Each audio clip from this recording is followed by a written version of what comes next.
रामकृष्ण हरी मित्रांनो, आज पाडव्याचा दिवस होता. सकाळी लवकर आवरून घेतलं आणि ओवाळणी करून घेतली. त्यानंतर थेट कांद्याच्या वावरात पोहोचलो होतो. कारण रात्री खूप जोरदार पाऊस झाला होता. त्यामुळे कांद्याची काय कंडिशन झाली ते पाहून घेऊया यासाठी वावरात गेलो होतो. पाऊस हा अर्धा तासच झाला होता, पण खूपच वाहवणी झाला होता. या पावसामुळे कांद्याच्या वाफ्यातून खूप पाणी वाहिलं होतं आणि काही कांदे हे पूर्ण जमिनीवरती झोपले होते. आत्ताच कांदे चांगले झाले होते, पण पुन्हा या पावसाने अजून नुकसान होईल असे वाटत होते.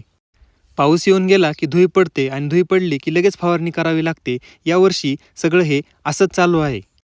आजही खूप गरमी होत होती. ढगाळ वातावरण झालं होतं. आजही पाऊस सांगितला होता. पाऊस येणारच होता. त्यानंतर घरी आलो. आद्वैत झोपेतून उठला होता. त्याला जीव घालायचं होतं, पण त्याला जीव घालणं म्हणजे एक आमच्यासाठी रोजची कसरतच आहे. एकाने त्याला खाऊ घालायचं आणि दुसऱ्याने त्याला नादी लावायचं, हेच रोज करावं लागतं.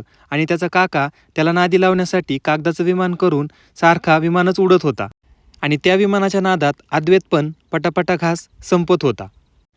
5 वाजले होते. 5 वाजता मी पुन्हा एकदा कांद्याकडे चक्कर मारली आणि घरी आलो. भाऊबीजेला आरतीला जेऊरला जायचं होतं माहेरी. त्यासाठी मम्मीने फराळ करायला सुरुवात केली होती. रामकृष्ण हरी.